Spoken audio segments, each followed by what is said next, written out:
We wish you a Merry Christmas. We wish you a Merry Christmas. We wish you a Merry Christmas. Why are you trying to get through it when you clearly don't want to? Well, because I feel like I have to, given today's topic. Oh, you're getting us in the mood. My name is Nicholas Amell. I am your star host of the Tennis Podcast. I'm joined here by... Brandon, the sidekick host. Brandon Kaufman, the sidekick host. We are the Tennis Podcast, and every week we cover a new top tennis list on any and every topic. One host has the list and the research and the fun facts and the hashtag hot takes. The other host tries to guess without any prior heads up. And this is our final episode of the year 2019. Brandon, take your hand, extend it to your upper back shoulder area, and give it a good old pat. A little bit of a pat. I can't reach back there, but okay. Yeah, because we made it. This is our first full 12-month calendar year of the show. We made it. This episode's releasing on December 18th. We will be off the next 2 weeks, and we will return with episode 69. Episode 69 on January 8th, 2020. But today, we're getting in the Christmas spirit, Brandon. Mm-hmm. Well, I mean, we're going to force ourselves to. We're going to force ourselves to, yeah. I think if we're being transparent here, it sounds like we've both had an ass full of Christmas already. That should be the title of the next big Christmas hit. Ass full of Christmas. An ass full of Christmas. I wish you an ass full of Christmas this year. By Lizzo. Isn't that her name, Lizzo? Right? You're asking the wrong fella. All right. Whether or not you celebrate Christmas, you will be familiar with today's topic. We are talking about the top 10 most covered Christmas carols in the world. So whenever an artist records a version of this carol for their album or whatever, recorded, because they're not copyrighted. The songs themselves are not copyrighted, but the recording... Some are. Oh, really? Yeah. Are these like traditional, like Silent Night and Jingle Bells and stuff like that? And we're talking about which of them have been covered the most, from Kenny Rogers to Mariah Carey. Yes. So most of the songs are public domain, which means they're not copyrighted. Anyone can do it. Usually the older ones are like that. But there are some that are copyrighted. Okay. I'm looking at a Time magazine article from time.com. This article is from Chris Wilson. It is a few years old, but I suspect the ranking won't change much. They looked at the digitized registrations going back to 1978 and collected data on every Christmas album recorded since that time and recorded how many times the song has been copyright recorded. It's just a long-winded way of saying what are the most popular songs that artists like to cover for their Christmas albums. Okay. They are Christmas carols. What is a Christmas carol, Brandon? It's a Christmas song that a group of people wearing scarves and old-timey hats. Mm-hmm. It's the song they sing when they gather at your door to wish you a Merry Christmas. Unsolicited joy at your door. Correct. The worst kind of joy. Yeah, the worst kind of joy is the kind you don't ask for. Fuck joy. If you are a joyous person, just unsubscribe from this show. We have no time for your bullshit here. Yeah. And even if you don't celebrate Christmas, I guarantee you are familiar with most of these songs because they are ingrained. You cannot escape. In pop culture, yes. According to Wikipedia, a Christmas carol is a song or hymn whose lyrics are on the theme of Christmas and which is traditionally sung on Christmas itself or during the surrounding holiday season. A lot of carols are about our pal, Jesus Christ. Mm-hmm. Then the other side of the spectrum, carols that are about Santa or snow or don't mention Jesus at all. Right. So for each entry in the top 10, I've noted if they are Jesus or Santa. Okay. One more time. This is Time Magazine's article covering the top 10 most popular Christmas carols based on the number of digitized registrations going back to the year 1978. I'll tell you that number one on the list... This only goes back to the year 1978? Copyrights since then. Okay. But the songs go back well before that. Okay, gotcha. Okay. So think about the Christmas carols that you just cannot escape from. An official recording from an actual artist that you can listen to right now on Spotify, for example. 733 different versions of that song exist. But most of them are probably dog shit. Yeah, so one more note, this is from Time. As one might surmise, songs that are no longer under their original copyright are considerably more prominent on modern Christmas albums. Those are the songs that have lapsed into the public domain, which means anyone can cover it without having to go through a bunch of legal bullshit. Right. I'll tell you that in the top 10, 6 of the top 10 carols are Jesus-based. Oh, no. The other 4 are what I call Santa-based.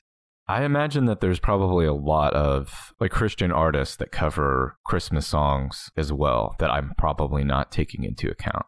I'd be shocked if Carrie Underwood hasn't covered all of these 30 times each.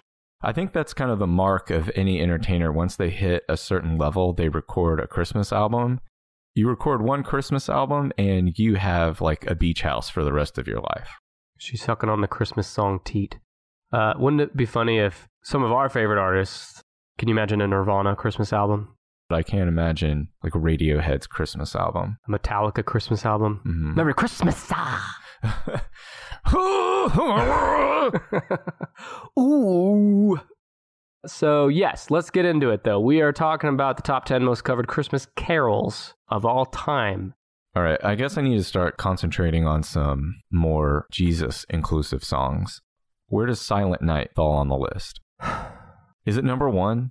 Because I didn't think that. It's not my fault. Even when you're trying not to fuck up everything, you still manage to do it. Well, tell us what number 1 is. Number 1 is Silent Night. Knew it. Can you sing us a few verses of Silent Night? No, I won't be singing today. Silent Night. You shouldn't either. Silent Night is number 1. The first recording of it is 1818. Actually, I'm sure it wasn't recorded in 1818. It was written in 1818. Mm-hmm. Crazy, right? Yeah. It's been copyrighted for recording 733 times. It is part of the public domain. And I also have a stat here that I took from 538.com, which covers how many times these songs have appeared on movie soundtracks.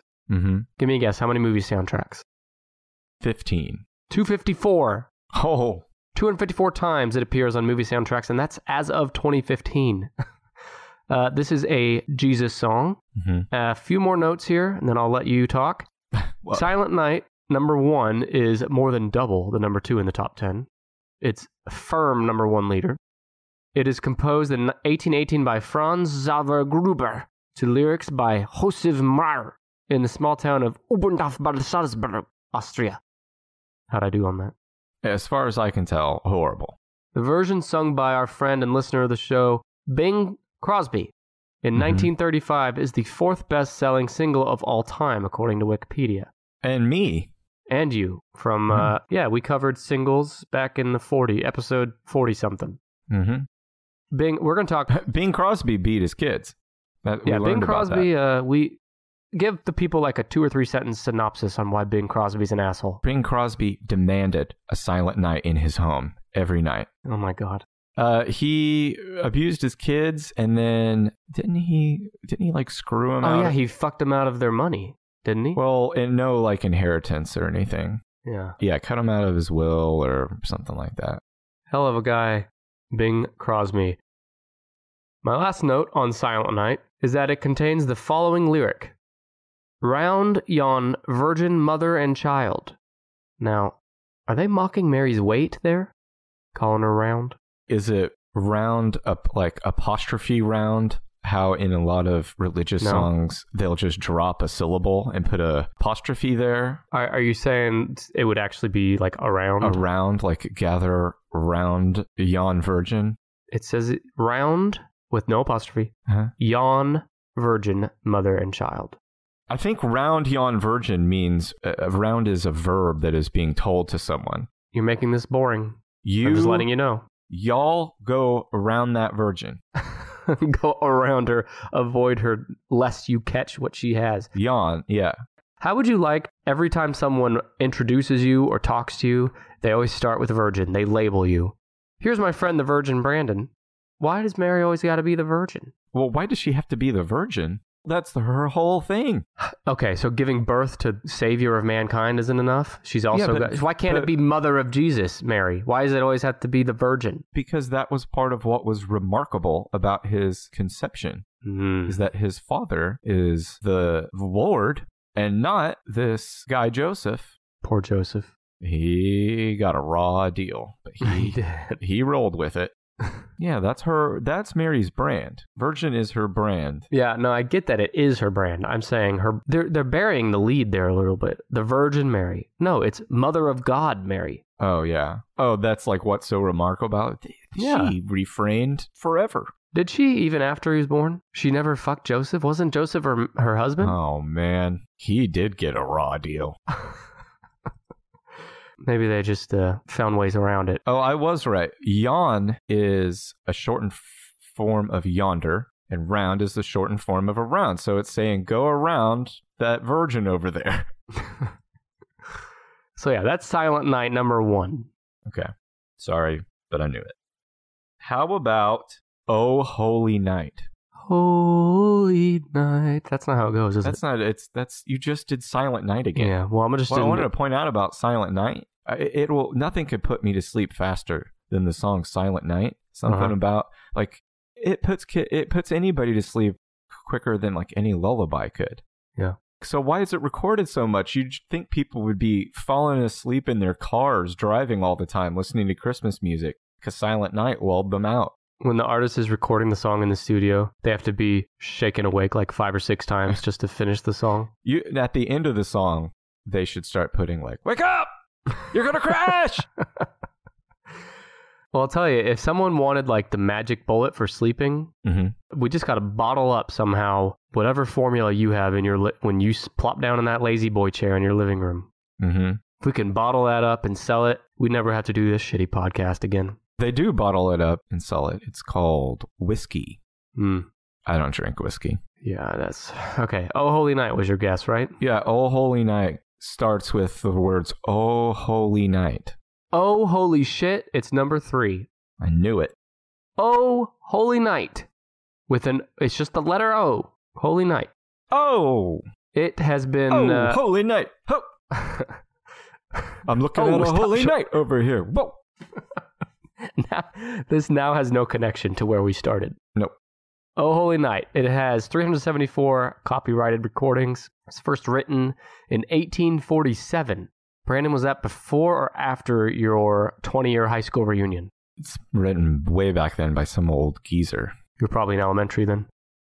It is part of the public domain. My 20-year reunion is next year. That's alarming. Yeah. Let's move on. Are you going to go to that reunion? No. Did you go to the 10-year reunion? No. Okay. Same 2 answers for myself. When I get to be as old as you, I will not go to my 20-year reunion. I got like 2 or 3 friends, and I know what they're up to, so I'm all set. Reunions are a lot less important now because the whole point was to see who's dead or who's fat, and now you can just use Facebook go to for Facebook. that. Yeah. By the way, you can follow us and see how fat or dead we are at facebook.com/TennisPod. Would you guess that Oh Holy Night is a Jesus or Santa song? Would I guess? I know that it's a Jesus song. Oh, okay. You're going out on a limb there. Well, because I sang it at church. We didn't sing the Santa songs at church. Well, Santa hadn't been invented yet when you were a little kid in church. We focused on the reason for the season, which is a truism because it rhymes. You know, anyone that says the reason for the season is not just gifts, they're lying to themselves. I think the reason for the season is moving this fucking elf around every night. Finding different creative places to stuff an elf. Yeah, I stuffed an elf last night too. Am I right? Gross. Do you have an elf? No, I don't do that. Don't, if you're listening out there, well, I hope someone's listening, but if you're still listening, wake up! Don't start the elf with your kids. Once you start, you can't stop, and you are going to run out of... Tell the folks at home what the elf on the shelf is. Not everyone knows, maybe. Who knows? The elf on the shelf is this bullshit that one parent started doing about like 10 years ago, and now the rest of us have to do it because the kids found out. But you buy this little cheap stuffed elf, and it comes with a book that tells how the elf is kind of like the NSA. It's going to hang out in your house, and it's going to watch everything you do and listen to everything you say. It's like Jesus, like Santa. You aren't allowed to touch it, but he's going to report back to Santa Claus what you're doing. If the kid touches the elf, he loses its magic. And every morning when the child wakes up, the elf has moved to a different location in the house. And if you Google elf on the shelf ideas, there are these Etsy influencer parents who have come up with all types of cute things for their elf to do, that if your child hears about them, you will now be on the hook to do also. For the rest of your life. For the rest of your life. Don't start the elf. Don't let an elf is like a vampire. Don't invite them into your home. I like that he's reporting back to Santa. Mm-hmm. Every morning is a different discussion about elf magic and the physics of elf magic. Yeah. And I can't explain this stuff away anymore. Why not? I'm just running out of ideas. The sumbitch got up and he walked around to the other side of the room. What's so hard about that? He doesn't have feet. He does have feet, doesn't he? No, his legs, the one of the weirdest things about the elves is that his legs just end. Do you mean like the end of his legs are just like sewn up to where like where his ankles are? Yeah, they kind of look like Civil War veteran stubs. Oh no. So we've had that discussion. How does he get around? God, I don't know. Does he really not know that it's you? If he does, he deserves an Academy Award. I think he's probably playing along for your benefit. He's like, God damn. I don't think he is. I gotta pretend to be interested in this shit again. Every time he walks by the elf, he makes eye contact with it the entire time. He talks to it. He whispers to it. Kids are so stupid. Just don't bring an elf into your house. It takes over everything. But you know what you should bring into your house? Us, talking to you right now about Oh Holy Night. About Oh Holy Night. Oh Holy Night. It was composed by Adolphe Adam in 1847 to the French... Adolphe?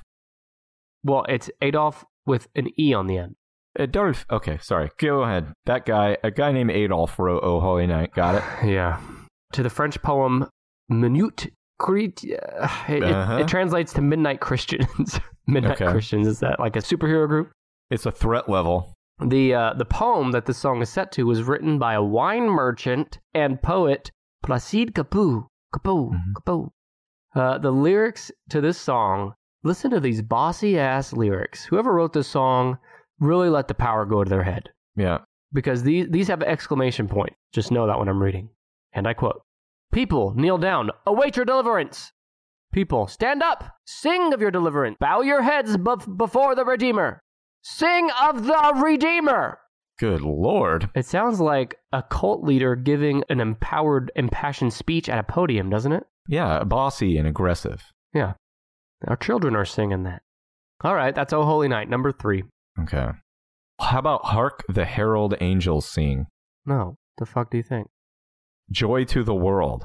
How does that one go, Brandon? Joy to the world, all the boys and girls. Joy to the fishes in the deep blue sea. Joy to you and me. Where would you guess Joy to the World is on the top 10? That was the Three Dog Night, Joy to the World. Where would I guess? I think it's number 5. It's number 2, idiot. God. It's another song from the 1800s, Joy to the World, written in 1836. It is part of the public domain. 391 recordings. It has appeared on movie soundtracks 99 times. This is your first Santa song, Joy to the World. That's a Santa song? Yeah. No, it's not. It's Joy to the World. The Lord has come. The Lord isn't Santa Claus. Oh, yeah, you're right. Well, I think Time put it as a Santa song. Well, they're dead wrong because the Joy to the World is the little baby Jesus, Lord who came. Oh, they have it they have a scale, and it's right in the middle between red and green. My bad. Joy to the World. It's both, because I think there's some Santa talk in there, maybe. I don't fucking know. Let Earth receive her king. But maybe they're talking about Santa there. That is some really high praise for Santa. Yeah. Well, some bitch travels the world every night, or in one night. He deserves a little bit of praise. Let us receive our king of toys. I mean, let's not act like... And heaven and nature sing the praises of this little red fat man. Well, he's not little, and maybe heaven and the North Pole are the same place. I think it's conceivable that Time magazine has made a mistake. No, absolutely not. I will not let you sling mud upon the name of Time magazine. Take it back now. You know, the president of the United States of America... He is upset right now because he has never been named Time's Man of the Year. I saw him talking shit about the Person of the Year, right? Yeah, who's a child. Yes. This is the same Time magazine that said Joy to the World might be a little bit about Santa Claus. Well, I don't know what to tell you. I'm looking at it now. I know. Halfway between I'm calling Jesus them and into Santa. question. Okay. Not you. If, let's see, if Chris Wilson from Time Magazine wants to come on here and give his rationale, try to talk his way out of this one. Explain we'll have yourself, him on the show, yeah. Christopher. So can I get on with my hashtag next notes, or do you want to sit here and talk about this? No, let's hear about Dominic the Donkey. So this is not the Ren and Stimpy song Happy, Happy, Joy, Joy, for anyone that might be confused. The words were written by Isaac Watts. He wrote it in 1719, though for some reason the song itself is credited as being written in 1836. I don't know why. Probably wrote a poem and then someone set it to music. Yeah. As of the late 20th century, Joy to the World was the most published Christmas hymn in North America, specifically North America. The lyrics are based on Psalm 98 and 96, 11 through 12, and Genesis 3, chapters 17 and 18. And I know, Brandon, you know those by heart, so we don't need to spend time talking about it. I know all of Genesis's albums. So this song has been recorded quite a bit, including by artists including Andy Williams, The Supremes, our friend Bing Crosby again, Ella Fitzgerald, Johnny Cash, Nat King Cole, Walter Cherry, Neil Diamond, Pat Boone, Perry Como, Vic Damone, Mannheim Steamroller. I don't know some of these. Mannheim Steamroller is like rock and roll heavy metal Christmas music. Whitney Houston, Mariah Carey. Fan of the show? And Pentatonics. Oh, that's, what do they call that? That's acapella. Yeah, acapella, yeah. All right, well, good deal. That's Joy to the World. But you know what else brings me joy, Brandon? Reviews from our listeners. Do you want to hear a few? Yep. Okay, we are going to read a few Apple Podcast reviews here. The first one comes from Gomez4994. Quote, "Oh, the variety. Every week is different and keeps you coming back for something new." Or the same old jokes that we say every week. That was me on the end there. Right, you were editorializing. I like how he or she starts with, "Oh, the variety," because it reminds me of Newman screaming, "Oh, the humanity!" in his burning mail truck. It reminds me of, BTK. Oh, death. Oh, goddamn BTK. Let's not talk about that. We're having a good time here. Mm-hmm. The next review comes from, thank you, Gomez4994. Our next one is from our friends at the Think Funny podcast. They say, quote, "Hot dogs are gross, but this podcast isn't. I'm so glad I discovered this podcast. These guys entertain and inform." I think they meant Nick entertains and informs, and Brandon is there also. Mm-hmm. He continues, "It's the next best thing to having a Dr. Phil podcast. Keep up the great work, guys. P.S. All hot dogs, including airport hot dogs, are gross." Brandon, do you feel personally attacked that he... No, I agree. Hot dogs are gross. Is this a new opinion you have? No. Your tastes have changed? No, I don't. I mean, I can eat one, but they're not like... Well, I fucking know you can eat one. I saw you... You did not. Whatever you did to that hot dog over a trash can at the Atlanta airport, I mean, it barely qualifies as eat. I mean, you almost sexually assaulted it. What I did to that hot dog was observe it entering your mouth hole. You did the fucking cha-cha-cha on that hot dog. You loved it. Hashtag hot dog Brandon. I want to thank Think Funny Podcast for the review. And by the way, if you want your review read aloud on this show by me to Brandon, you can go to Apple Podcasts, find the Tennis Podcast, rate us 5 stars, write a review, and starting in our next episode, I'm going to read some reviews from Podchaser. Go to podchaser.com, search for Tennis Podcast, write a review there. And the beautiful thing about that is that if we've already read your review from Apple Podcasts, you can get your review read again. A fresh new perspective, a new review. Go to Podchaser, leave us a review, we'll read it. Okay, so you have number 1, Silent Night, number 2, Joy to the World, and number 3, Oh Holy Night. How about White Christmas? Where do you think it is? Number 5. Wow, I thought you were dumb before, but wow. Number 7. Oh my God. You should be really embarrassed. Do you want to just stop recording now so you don't continue to bury yourself here? No, I want you to use this as a way to talk about Bing Crosby again. I got a lot of Bing Crosby. More Bing Crosby than you can handle. Mm-hmm. This song, White Christmas, is number 7. It was first released in the year 1940. It has been recorded 283 times officially. It is not of the public domain, which means you do need to jump through some legal hoops to get this thing done. It has appeared on 46 movie soundtracks. This is firmly a Santa song. Do you want to challenge it this time, or do you believe me on that one? That it's a what? A Santa one? A Santa song. It's just about Christmas in general and like nostalgia. Yeah. But yeah, you're basically separating it into religious or secular, right? Yes, exactly. Yeah, I'm just trying in to be more case, fun with it. Right. In that case, this is a Santa song, yeah. Okay. The version sung by Bing Crosby is the world's best-selling single. And again, go back and listen to our episode on the best-selling singles of all time. It has sold in excess of 50 million copies, but when you include other versions besides Crosby's, the sales for this song double to over 100 million copies sold, which is how many people are buying that damn song. It is one of only 2 Christmas carols in the top 10 that are not of public domain. Okay, so as for the original song, it was accounts vary to when and where Irving Berlin, sounds like a fake name, right? Irving Berlin. That's what I said. Okay, go ahead. I said Berlin, but I guess it could be Berlin, like the city. Yeah, Irving Berlin. That's all right. Do you know who that is? Yeah, he wrote Christmas songs. No, you don't fucking know. I've heard his name before, yeah. One story is that he wrote the song in 1940 in, quote, in warm La Quinta, California, while staying at the La Quinta Hotel. I was about to make a La Quinta Hotel joke, but then they just said it.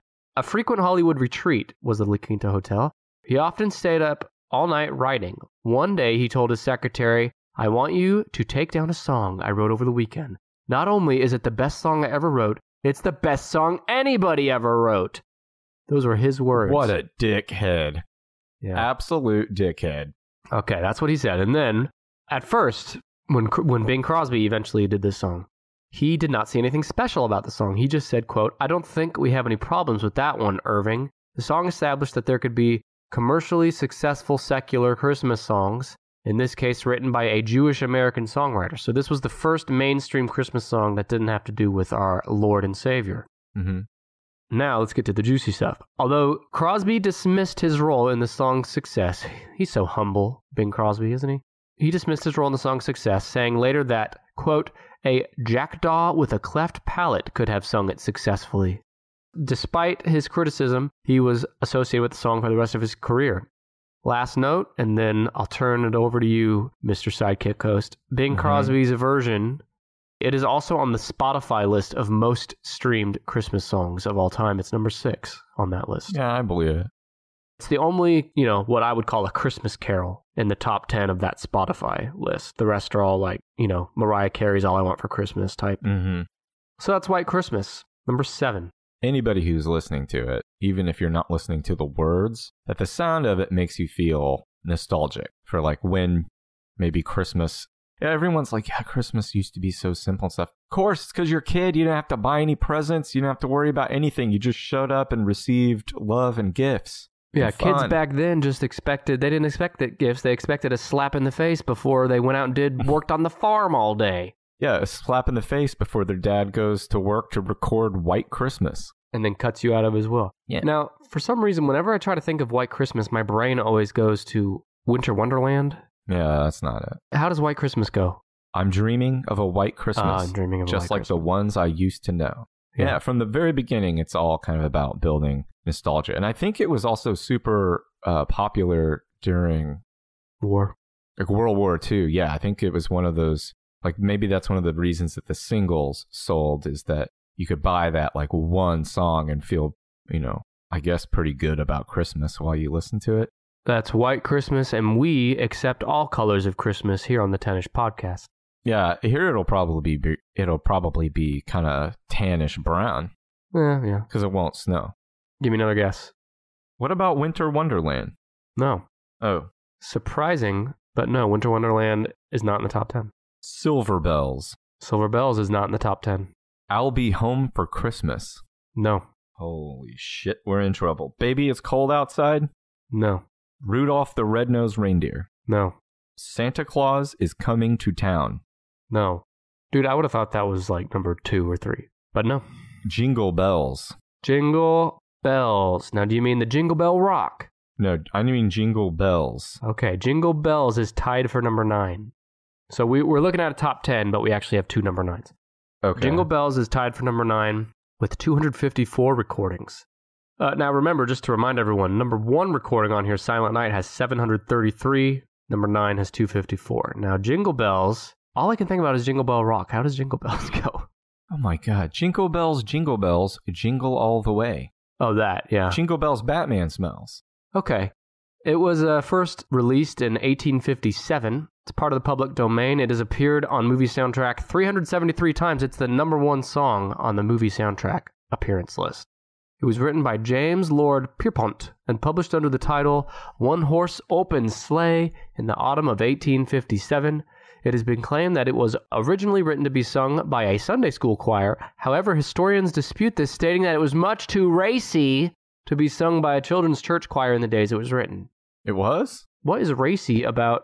I'm looking at the words right now to see what might be. Well, You're riding in a one-horse open sleigh. It's fun to ride in a one-horse open sleigh. Okay, so there's... Oh, I see. In the second verse, the narrator takes a ride with a girl and loses control of the sleigh.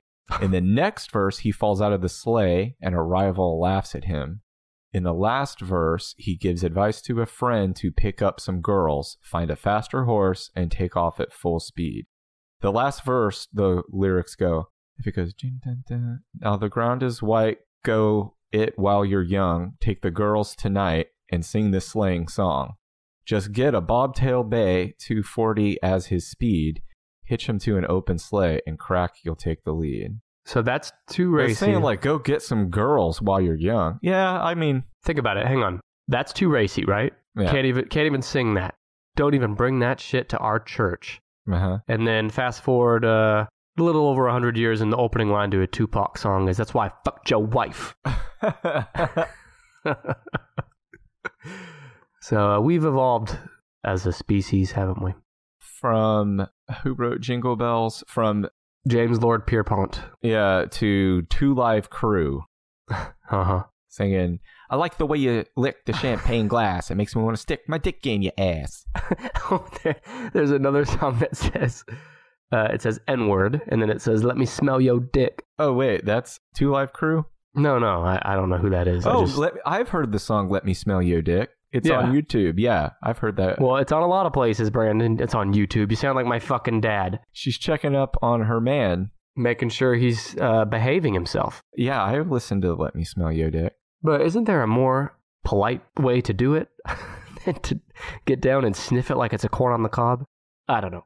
But hey, we can discuss that in our next episode, the top 10 songs about smelling dicks.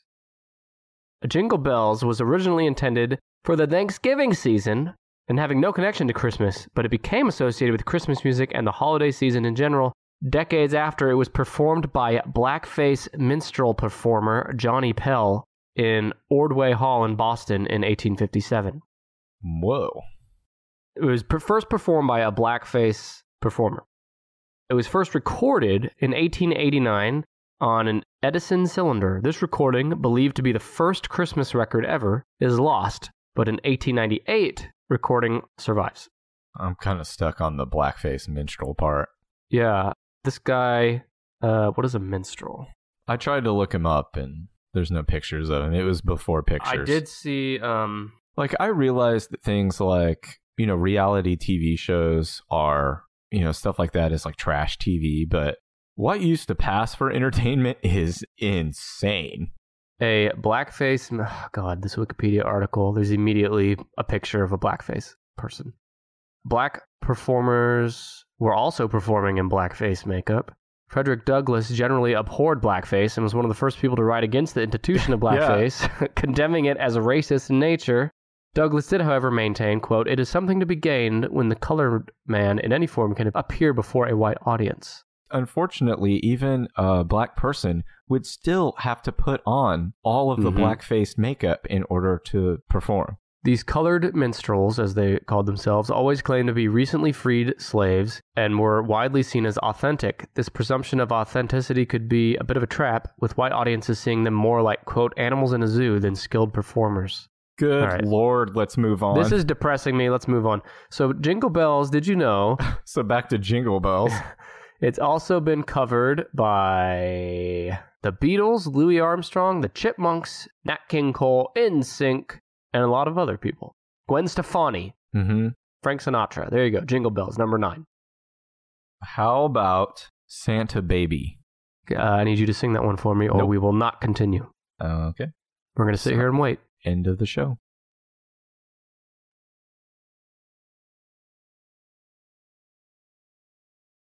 Do it. I'm not going to do it. See? Will you do it on Patreon? Yeah. Yeah, I'll do a striptease to it on Patreon. Is it in the top 10? No. I didn't. Yeah. How about Deck the Halls? No. I'm running out. How about Jingle Bell Rock? Does that one count? No. I don't think it would count, but it's not. Anyway. Okay, so hold on. Well, I want to tell you some big names. Some of them you've already said, but these are not in the top 10. Winter Wonderland, Feliz Navidad, We Wish You a Merry Christmas, We Wish You a Merry Christmas, We Wish You a Merry Christmas. Not in the top 10. Silver Bells, Deck the Halls, Rudolph the Red-Nosed Reindeer, Santa Claus is Coming to Town, Have Yourself a Merry Little Christmas. It's beginning to look a lot like Christmas, and It's the Most Wonderful Time. None of those are in the top 10. What about The Carol of the Bells? No, idiot. What about Let It Snow? Did you just say that one? I didn't, but it's not in here. What about O Christmas Tree or O Tannenbaum? No. These will be hard to guess. God Rest Ye Merry Gentlemen? No. I guessed I'll Be Home for Christmas, and it wasn't on there, right? Mm-hmm. Do you need some hints? The 12 Days of Christmas. No. Fuck. I'm going to need some hints. There's a lot left on here.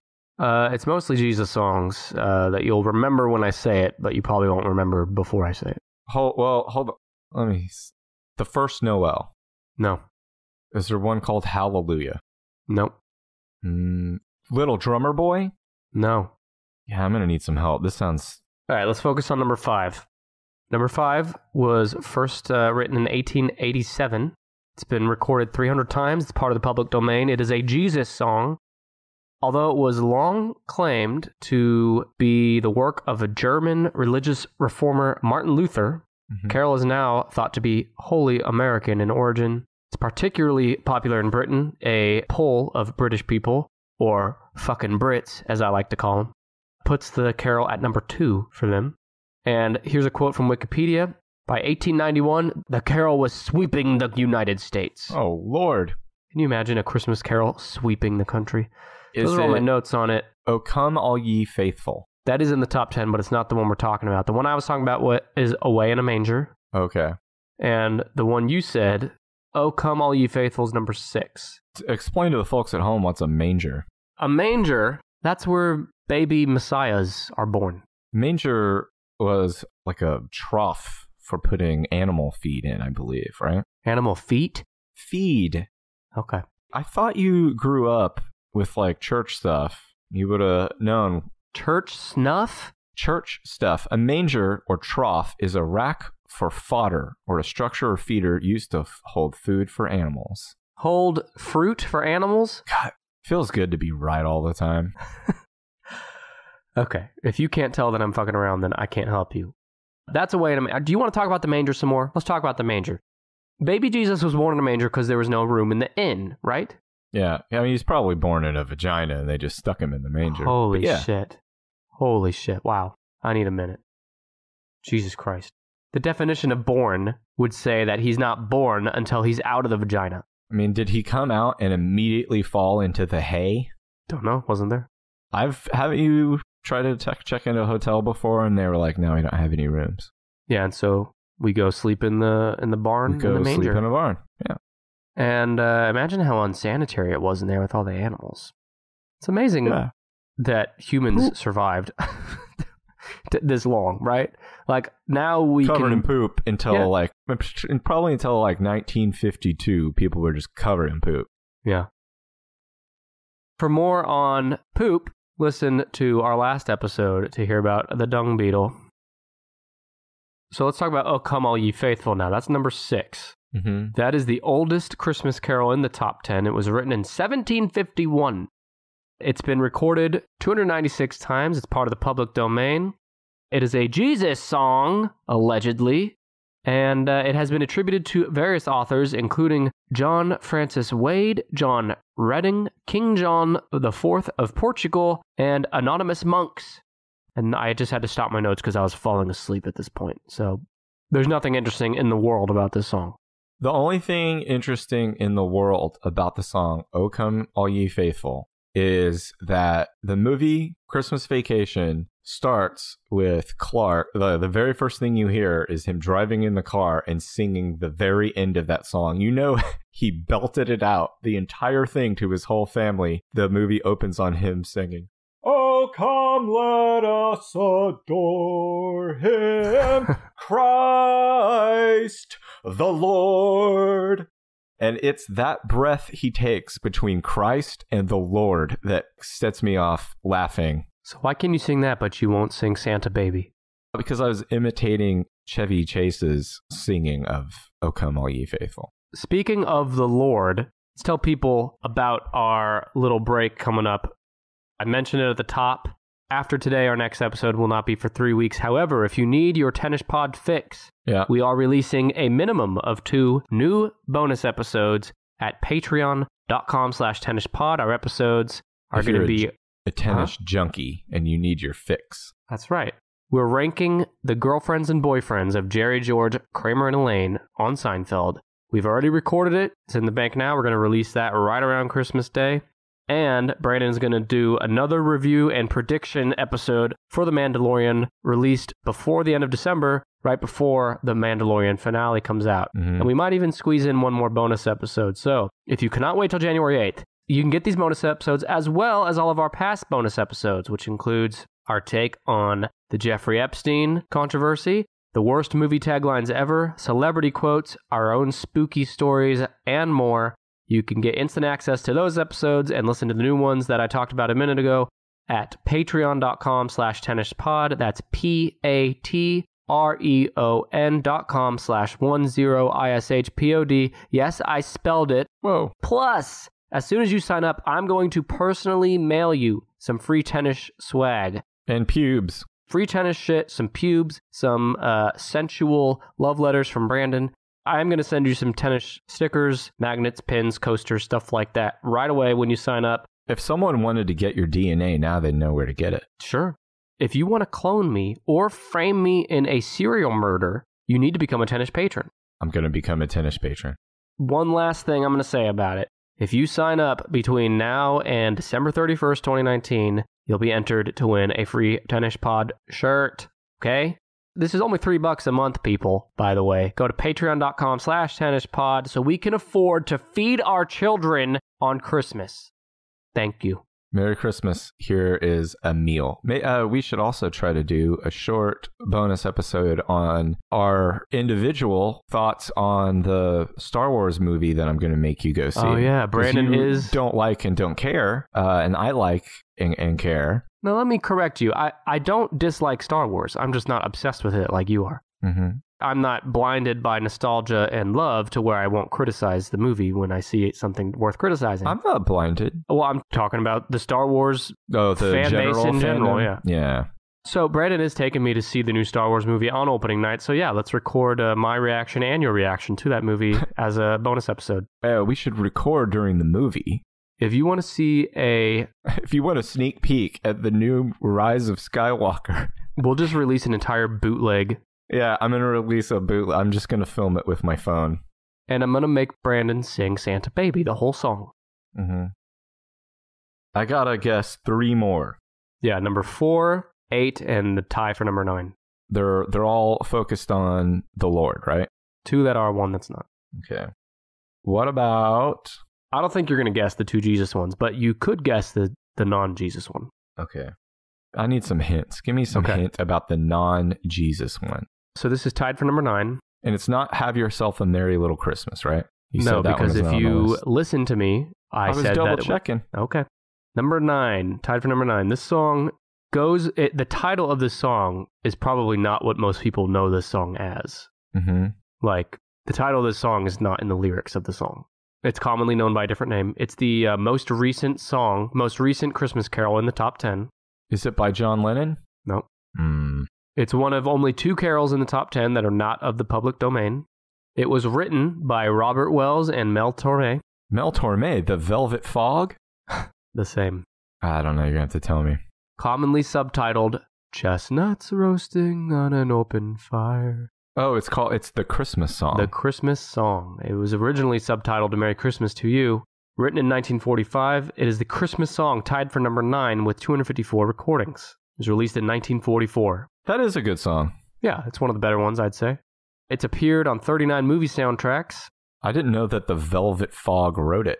He did. how well, if the only thing you ever did in your whole career was write the Christmas song in 1940 something, your kids today would be wealthy. That's why Arthur in King of Queens, there's an episode where the Christmas market's cornered. So he tries to write a holiday song for other religious holidays so he can cash in. Smart idea. He does Kwanzaa.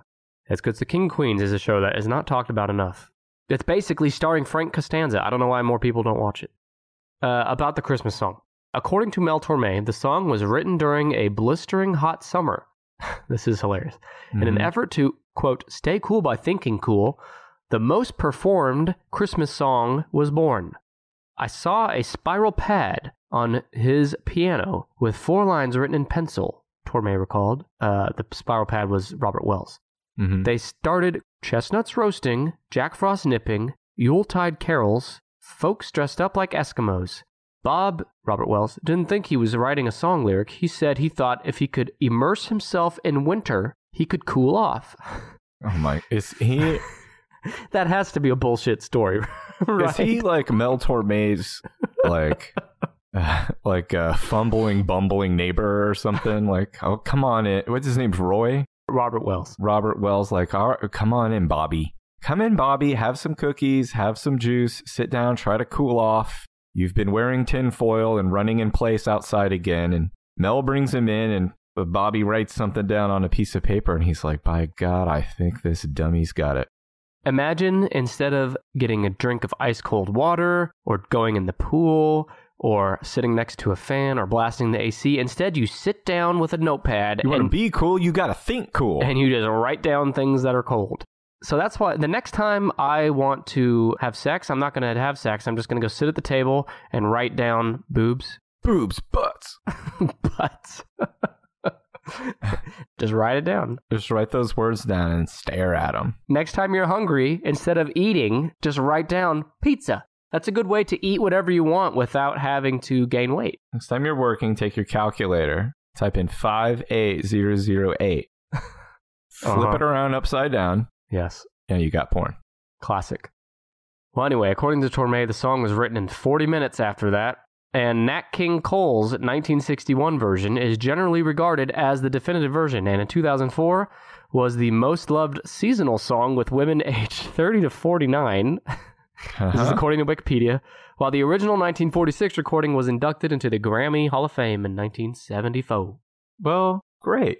That is the Christmas song. Okay, you got just 2 left. You just need 4 and 8. Now, number 4, title of the song is just a question.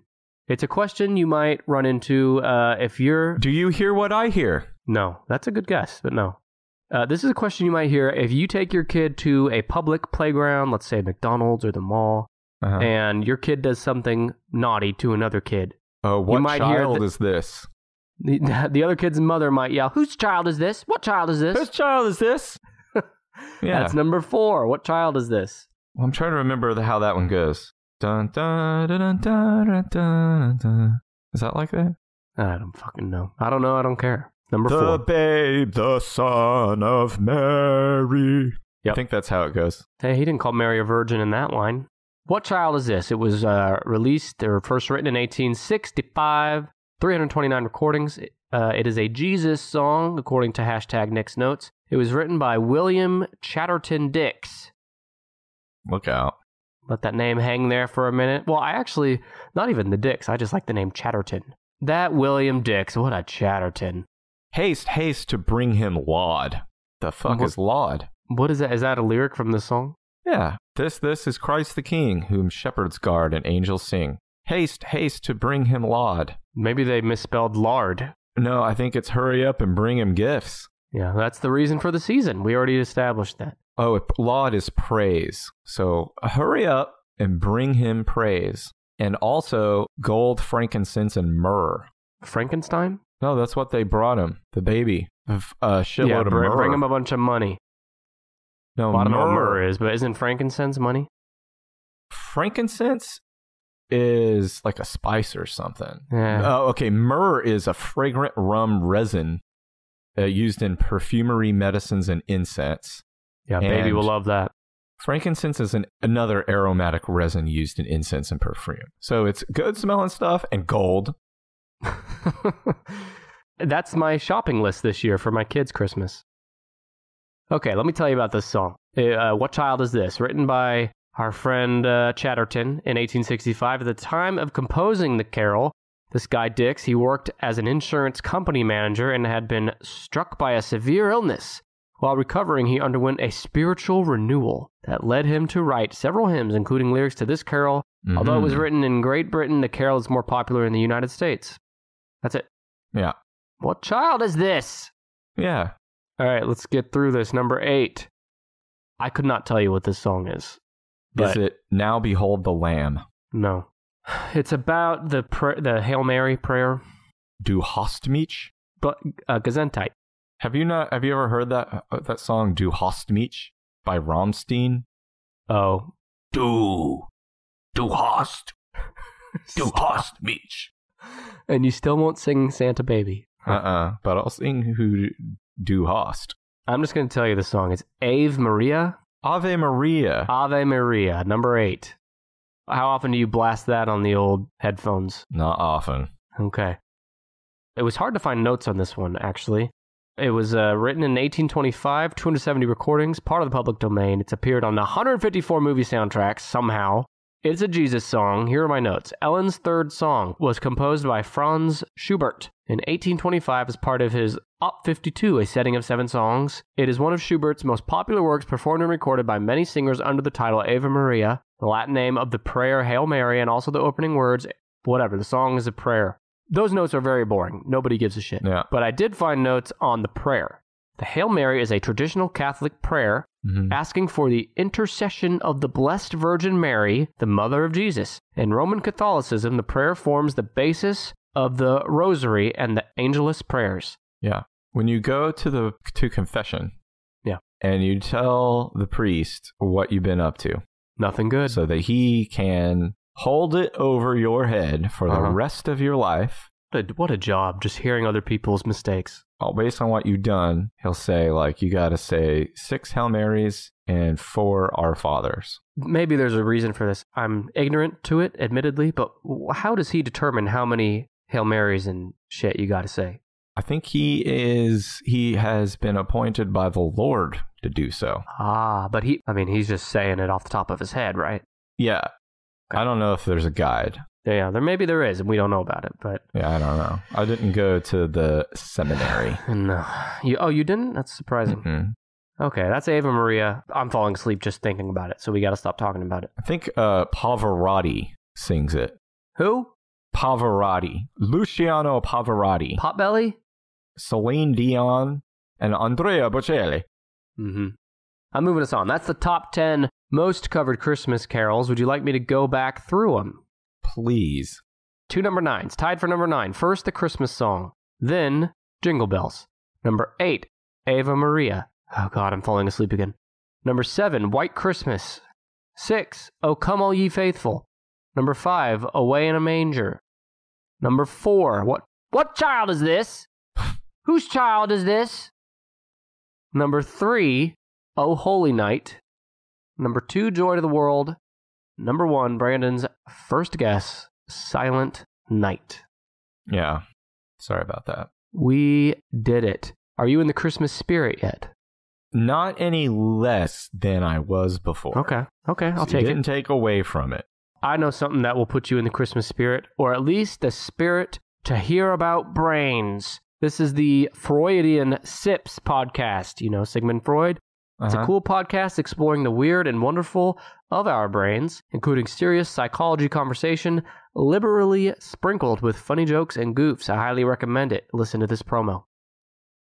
Hi there. We're so sorry to interrupt your regular podcast listening, but we just wanted to introduce ourselves. I'm Bonnie. And I'm Anna, and we're the hosts of Freudian Sips, a podcast about brains, beverages, and other BS. We are a mother and daughter who are both licensed counselors, and we like to get together every week or so we can have a glass of wine and talk about whatever cool psychology things interest us and our listeners. So if you want to hear two slightly tipsy Therapy therapists chat about historical psychology theories and the people who made them, questionably ethical experiments, mental health and illnesses, and other fascinating stuff, then you should listen to us. So pour yourself a drink and tune into Freudian Sips on Spotify, iTunes, or wherever you listen to podcasts.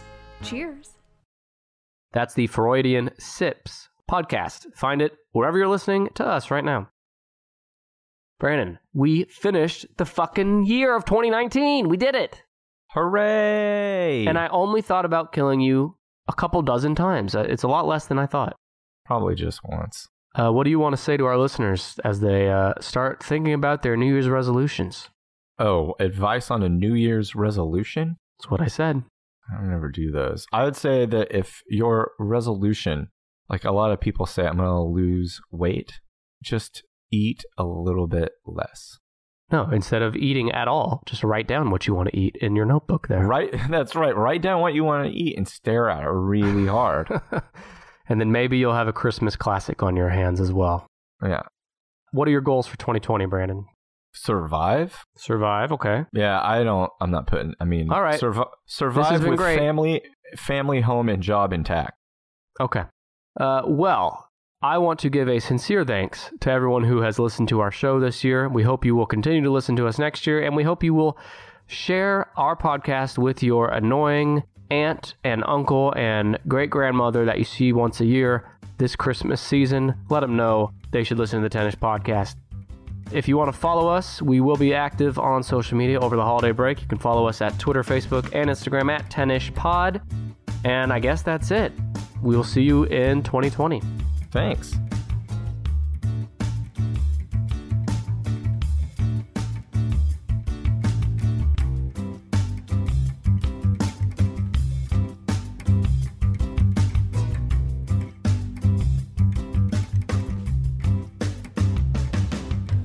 We'd like to thank Kevin MacLeod for his song Hackbeat, which we found on Incompetech.com for the official Tennis Podcast theme.